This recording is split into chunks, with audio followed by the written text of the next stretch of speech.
This episode of the LCTV News is brought to you by Encompass Health, North Shore Community College, Leo Inc.,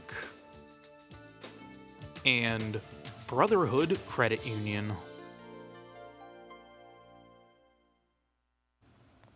Good morning and welcome back to LCTV News. It may be cold outside, but in here the stories are heating up as grants and government work dominated the headlines, with some artistic flair mixed in. In relation to the weather, Leo Inc. came back on the lowdown to discuss both their fuel and tax assistance programs being offered for the next several months. Here's the news for Friday, January 19th, 2024.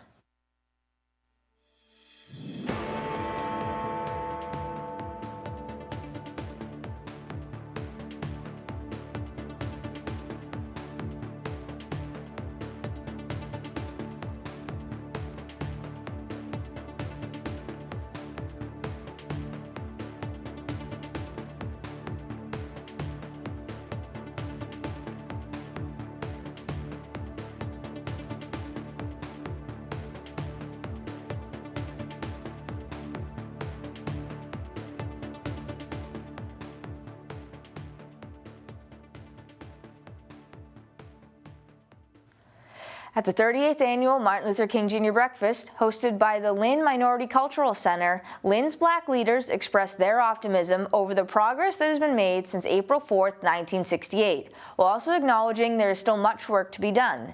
This year focused on celebrating the Year of the Woman, with Lynn Museum Director Dani Thurston, Counselor at Large Nicole McLean, and two youth advocates all citing their exposure to MLK as his I Have a Dream speech, while sharing their unique perspectives and lessons learned by his teachings.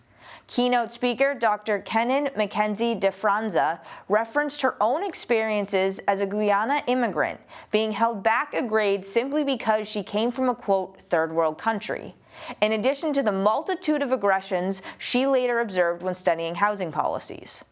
Mayor Gerald Nicholson stated how his office embraces equity and inclusivity, citing that 1 in 3 City Hall employees are people of color, as opposed to the 1 in 10 when he took office back in 2022.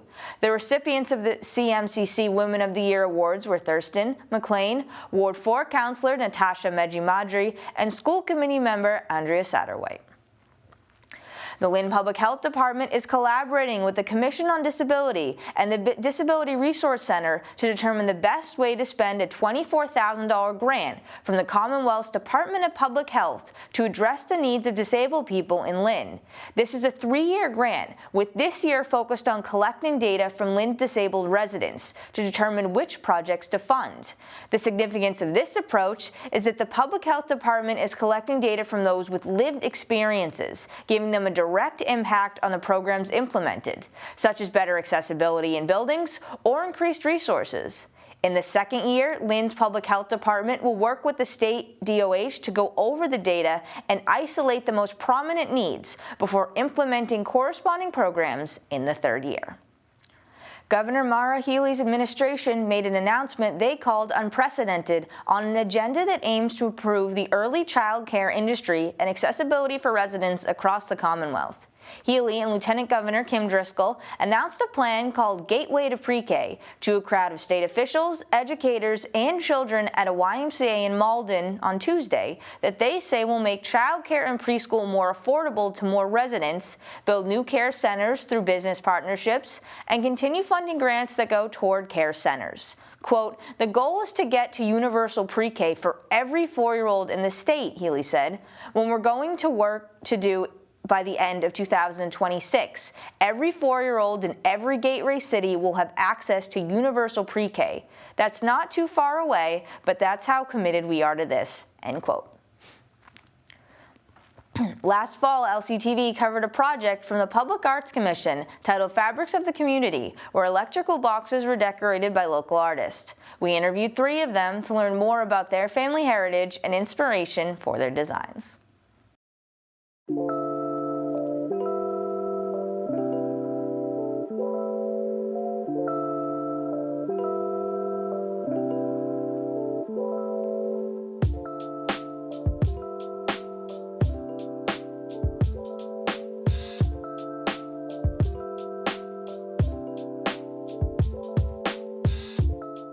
The Lynn Public Arts Commission had put out a proposal for artists to create boxes based on cultural fabrics that they found important to them. And they wanted to be representative of like the different sort of cultural groups that you would find, in Lynn. One of my goals is to try and beautify the city any which way I can, and my biggest strengths are in art. My box is called Celtic Nations. I'm originally from France, and the region that I'm from is Brittany, and it's the Celtic nations. Our heritage, arts, music, our culture is very strong. So I wanted something about the Six Nations because some of them are well known, some other are not. My proposal was based on Dutch fabrics. My father's from the Netherlands. A lot of what they brought were handmade tapestries and just different fabric pieces. And so I have a lot of memories of cross stitch and my Oma making cross stitch. The main picture, which shows High Rock Tower, which for me is the symbol of Lynn, and I put it in a treasure chest with gold coins around it to show that Lynn is precious. And then the other part, I grabbed designs from African materials, specifically from Zimbabwe. In the city of Lynn, there's very little representing the continent of Africa, and this changes that. Basically, it's two symbols in the front, and it symbolizes a connection between earth, water, and air, and the six flags on the side and the map on the back. The utility box was going to be here no matter what, and so being able to have something maybe a little bit nicer to look at than just a shiny metal box or a gray painted box, hopefully brings somebody some joy. When people walk by, they actually notice it and they look at it. Prior to that, they just go on by. I think it's beautiful for people to discover that this would be unnoticed, and I've seen people passing by, and it's going to make people stop and think and ask themselves questions. It's allowing access to everybody to have, beautiful pieces within their city, and I think it does create a lot of pride in people in their city. People are really happy, and they feel a connection to the box, and they constantly tell me, thank you for doing this, thank you for making this spot and this box more beautiful. So art is so important. The way I look at life for me is in black and white. It's the color that actually make life worth living. So there are certain things that are needed to make life possible, food, air, etc. But once you get all of that, it's the art and the culture that brings the color and makes life worth living.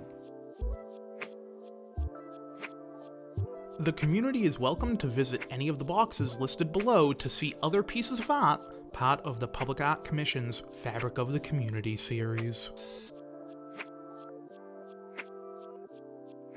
Harbor Park, a 33-acre oceanfront park first introduced in the 2017 Waterfront Open Space Master Plan, cleared another hurdle this week. The Conservation Commission voted to approve the construction of stairs, leading to a 40-foot-tall landfill pile overlooking the waterfront.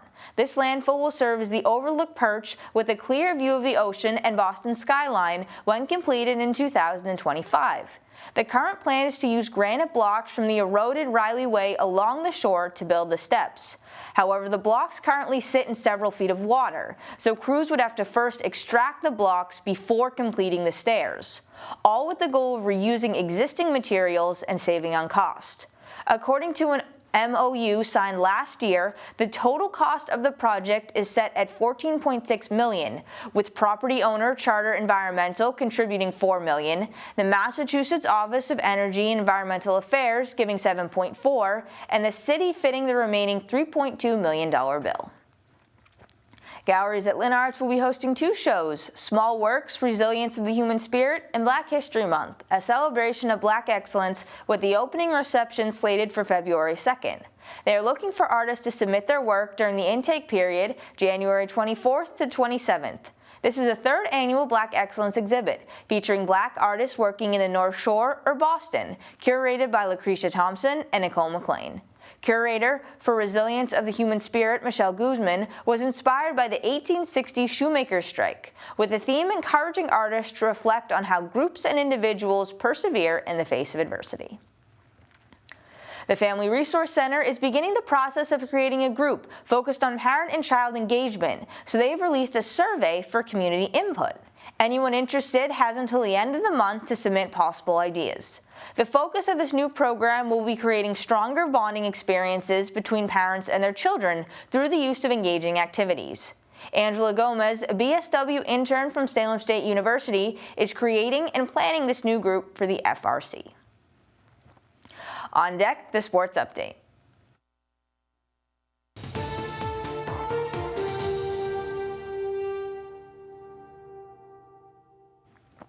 In another classic, St. Mary's Bishop Fenwick boys basketball battle, the Spartans came out on top 79-56. But don't let the score fool you. It was a back-and-forth game. After St. Mary's controlled the first period, Fenwick stormed back with a 14-8 second.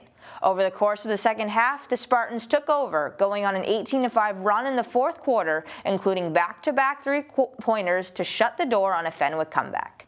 They followed this with a 58-48 loss to New Bedford, but on the 16th they had a 75-62 victory against Arlington Catholic, who bested the Spartans in the Division III championship last season.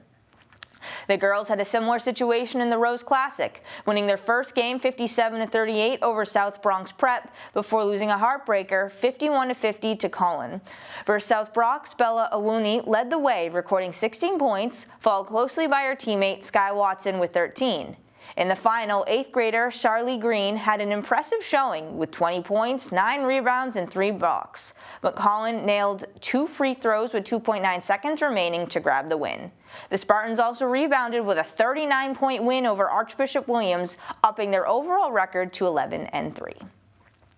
Lynn English boys struggled in an unsuccessful comeback 72-64 against Burke. 3 Bulldogs scored in the double digits for a strong effort. This was followed by a 76-52 road win over Somerville, while their girls team fell 49-47 in a nail-biter also to Somerville. The Peabody Tanners proved too much for the host Kip boys, besting them 68-32. The Panthers only led early in the game 6-5, but Peabody followed this with a 13-3 run and never looked back. Kip played again on MLK Day, overcoming a slow 6-point first quarter to defeat the Crusaders 57-45. The Panthers went on a 17-5 run to end the half, up by 4. Coming out of the break into a back-and-forth battle, Kip earned the advantage and expanded their lead. Lynn Tech girls battled their way to a 50-30 handling of Northeast Metro last Friday the 12th for their 6th win of the year. In addition to the strong offense, a trio of Tigers stepped it up on defense, forcing multiple turnovers and steals. For the Classical girls, they pulled out a narrow 49-47 victory in enemy territory versus Everett. In what was described as a tight game all night, the Rams were led by Keisha Perez's 17 points. The Classical boys handed Swampscott a 66-43 loss on the road. Roki Bray Arias dominated the spread with 14 points and 10 blocks. A strong Everett team and 14-point deficit proved too much to overcome for the Rams on the 18th. They were down 31-21 at halftime, but came out swinging in the third, outscoring Everett 19-8 to take a 1-point lead. However, a costly technical foul in the fourth halted their momentum, ultimately falling 58-51. The St. Mary's girls hockey team traveled to the Martha Vineyards Classic over the weekend, winning their first game 4-3 against Arlen Quinn with 4 different Spartans finding the back of the net. They fell in the title game 3-2 to Canton in overtime. Canton scored just over 3 minutes into the extra period for the win. This did not deter a team ranked 3rd in the MIAA Division I power rankings. The Spartans dominated Bishop Fenwick 7-0, led by freshman Bella Freitas, who recorded her 2nd hat trick on the season. With this win, they are 9-1-1. Their boys team fell 4-1 to Hingham on the 15th, being outshot 40-27, but came back from an early deficit to defeat Brookline 4-3 on the 17th off Nick Thornton's game winner, moving to an 8-3 record. The Lynn Jets did not fare any better, losing 5-2 to Lowell. Despite the score, Nicholas Danino had a solid day with 28 saves between the pipes. They followed this with another 13-3 loss to Medford. Pivoting to track and field, St. Mary's had a strong showing at the MSTCA Invitational.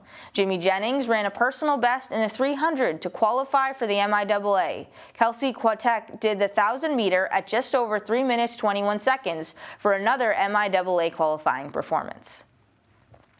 Just days after parting way with Belichick, the Patriots have hired former player Gerard Mayo as their new head coach. Mayo played for the Pats from 2008 to 2015 and built an impressive resume. He was a first-round draft pick, the 2008 AP Defensive Rookie of the Year, played in 103 games, recorded 905 tackles, made first-team All-Pro in 2010, a two-time Pro Bowler in 2010 and 2014, Super Bowl champion in 2014, and seven-time team captain. He was hired as the inside linebackers coach in 2019 by the Pats before being promoted for this upcoming season. After suffering their 9th loss of the season to divisional rival Milwaukee Bucks, the Celtics stormed back to beat the Rockers 145-113 on the 13th, the Toronto Raptors 106-95 on the 15th, and the San Antonio Spurs 117-98. While Jaylen Brown and Jason Tatum led the way with 32 and 27 points versus the Bucks, 4 other players scored in the double digits for a strong team win. It was a similar situation against the Raptors, but this time it was Drew Holiday and Derek White leading the way with 22 points apiece. Al Horford gave the offense an extra spark, snagging 11 rebounds on the night. Tatum, Brown, and Holiday had 20-plus point nights in a game that saw the Celtics double up on the Spurs, scoring 70 points before halftime versus the visitors' 45. The Bruins halted a 3-game losing skid, besting the St. Louis Blues 4-3 in overtime and blanking the New Jersey Devils 3-0. The Blues game was back and forth, with each team scoring a goal in every frame during regulation. Off a no call at center ice, Charlie McAvoy stole the puck and brought it the distance, burying it in the back of the net with 4 minutes remaining in overtime. 3 different players recorded goals versus the Devils, as David Pastrnak contributed both a goal and an assist. They followed this with another 5-3 win over the Colorado Avalanche last night. Representatives from Lee Wing joined us again on the Lowdown for the dual purpose of discussing their home energy assistance and VITA programs, covering who is eligible for services and what they offer in both the fuel and tax topics. Here's the Lowdown.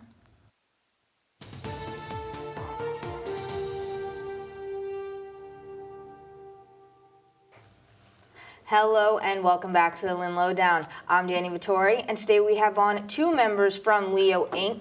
to discuss several of the programs they offer. Thanks for coming on. Thank you for having us. So would you mind first just quickly introducing yourself and saying your title within the organization? So I'm Andrew Gilroy. I'm the Director of Community Services. And I'm Yetzaria Bonilla, Financial Empowerment Coordinator. So you're here to talk about sort of 2 different programs, your fuel energy assistance, and just say that you are the VITA program. So I have questions for both of you. So I guess we'll start with the fuel assistance program. Can you just explain give a little overview of it for folks who may not know? Sure. So the Home Energy Assistance Program, or fuel assistance as it used to be known, is a program that's designed to assist folks with their wintertime heating costs. It is designed to help those who are on the lower income scale. So for example, a household of 4 with an income of $87,000 a year would qualify for our program, and we can help eligible households make direct payments to their utility vendors. It doesn't matter how they heat their home, it doesn't matter whether they rent or own, our program can assist. And what sort of things would they need, like what identification or different documents would they need to show to qualify? Sure, so we kind of break that down into 4 broad categories. So we have identity, we just need information on who lives in the household. We do have to verify household income, so we do collect income information. And then we need information on the housing, whether they rent or own, how the home is heated, and their utility bills or vendor information, so who we would be making the payments towards. That makes sense. And how long does the fuel assistance program run for? So we accept applications from October 1st through April 30th. The heating season itself is November 1st through April 30th. So that's the time frame where we are looking at assisting with those bills. Okay, good to know. And talking about April, you talked about the VITA program, which is all focused on helping folks with their taxes, which April is the tax month. Yes. So what's involved with that? It's the Volunteer Income Tax Assistance Program. Sure. So the VITA program, it offers free tax preparation to clients that are elderly, low income, English not being their first language. So we really focus on that population, and then also if you're making $6,000 or less, that's the initial requirement, and it's free. We have IRS certified volunteers that help prepare the taxes. And for anyone who wants to become a volunteer, like what's involved with that training? Do you need anything specific beforehand? Sure, so no, you don't need anything beforehand. You don't even need experience. We provide all of the training materials through the IRS. It can be done remotely. I know, a lot of people work, so this would be something extra. You give it back to the community, and so you can do it through Zoom, virtually. You can come into our office to get some of that training, but everything is done virtually, and also getting certified, taking the test. And there is some crossover between the two. You both said how it says there may be lower income, have maybe a language barrier thing. So there is quite a bit of crossover sometimes between these programs. Is that correct? Oh, absolutely. Yeah. I mean, we certainly want to encourage all of our clients with the energy assistance programs to go visit Yetzaira's folks during the spring to get their taxes done, and I think vice versa. Oftentimes people come in for taxes and also be able to benefit from the energy assistance. And I'm flipping back and forth a little bit, but what hours would you be able to go to Leo either for assistance with these programs? So you can come in to our Union Street office. We're open Monday through Friday, 8:30 a.m. to 4:30 p.m. We do, for the energy assistance, we do walk-in intakes for first-time applicants on Monday mornings, Tuesday afternoons, and Thursday morning and afternoon. The exact hours are on our website, leoinc.org, as well as a link to our online application. But folks can walk in anytime that we're open to ask basic questions or drop off paperwork. Which is great. It's all about the convenience of it, right, too, because people are so busy running around. Oh, yes. And Yetzaria, you mentioned too, kind of within the range between November and April, like but for the program, can you sign up to be a volunteer any time? Do you have to sign up at the beginning, then get trained? Yeah, so right now we're in the recruiting season of the volunteers to hopefully get them trained by December, beginning of January, so we can start tax season. Hopefully the last week of January, around January 29th, we can start hopefully doing intakes and filing taxes, and then it ends in April 18th, I believe.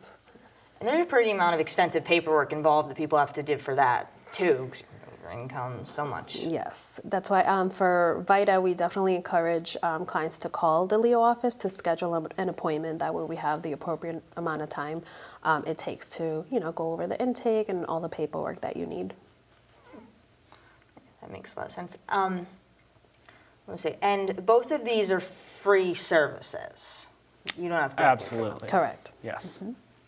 And with the Energy Assistance Program, you can also qualify for additional free services. So our program can connect folks with weatherization and conservation measures through some partner organizations, and that can provide a whole litany of services to a household. Which is always great. There's so much collaboration I see with so many organizations in Lynn, and it's fantastic to see, both within your programs and also beyond that, if you can make recommendations to people to get other assistance if they may need it. I lost the question. But what would you say some of the additional benefits are to participating in either one of these programs?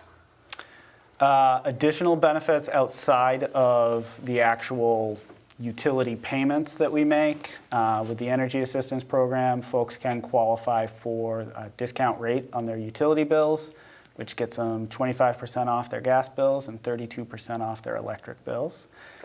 They can qualify for weatherization measures, appliance replacement, as well as heating system repair or replacement. So those are sort of the big ticket items that our programs can connect you with. That's fantastic. Yeah, I do want to share that there are two updates the IRS has made that A lot of people don't know about, and that's the child tax credit, and then also the senior circuit breaker tax credit. And both of those do not require income, and a lot of people don't know that. So if you have children or if you're elderly, 65 or older, you may qualify for these credits that you have no idea you can claim, but you can only claim them if you come in and visit us to see if we can get you those credits. Yeah, I definitely would not have known that. I always think of taxes as You work income, assets, working, things like that. Yes, but those two are new that don't require income. They're non-income requirements. I've now learned something. So yeah, definitely, both the programs are so beneficial. I know with the heating costs, I always told that we're going to keep the heat low this time, or tax season, it's always, okay, get all the papers together. So it's really about helping people also keep things organized too, because it can be kind of daunting with some of these large, like the IRS or these big electric companies. Yeah. So would you say that you also offer that sort of assistance as well, helping people kind of learn how to navigate those systems? Because they can sometimes be a bit complicated. I would say definitely, right? I think that's what Leo is too, you know. Even if we can't get you the help that you need, we try to point you to the right direction and also help you navigate those systems. You know, a lot of people don't even know where to go for taxes, where to go for, I don't know, anything, right? If we don't know about the resources or the clients don't know, how can they sign up for them? So I think Leo is really great in doing that. And you both, so you've been here for 11 years and you're... Since March. Yeah, but you're much newer, so, but what would you say you've learned working with Leo or working in these programs? I mean, I think in my time at Leo, I've learned that there's a lot of programs out there and a lot of resources that folks can benefit from. And it's not always easy and straightforward to access those. And like Yetzaria was saying, that's really part of our role. So whether it's accessing our programs or getting enrolled in other, you know, housing, food-related programs, anything like that, we're really here to assist with that. Great. You as a newer employee, how has it been for your first 9-ish months? Yeah, definitely. I'm learning as I go as well, but I'm also learning how Leo is definitely a very important agency here in Lynn for people to go to. And and there's just so much that clients don't know about, and that's what we're here for. Kind of push the word out and really get people the resources that they need and the services that they need. Great. Well, so I want to thank you again for coming on and share some of those resources. Is there anything else you wanted to mention or that I didn't touch upon before we wrap up? Just that if anyone out there is interested in our services, hop on our website, leoinc.org, or give us a call, or come by our Union Street office, and we'll do our best to help you out. Yes, and definitely if you're interested in volunteering, visit our website. There's a Google form you can fill out, or if you want to get your taxes filed, feel free to give us a call. Great. And so thank you again both for coming on to share these really valuable resources. Thank you. And once again, you can find those forms both on their website and on ours, lyntv.org. I'm Dani Vittori. This is the Lynn Lowdown, and we'll see you next week with more guests.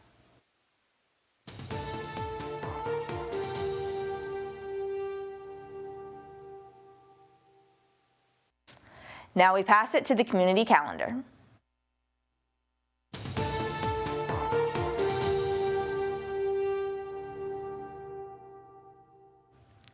Next Wednesday, the 24th, from 6 to 8 p.m., North Shore Community College is hosting the 49th Forum on Tolerance, Hope, Healing, and Combating Anti-Semitism, the aftermath of the 2018 Tree of Life shooting.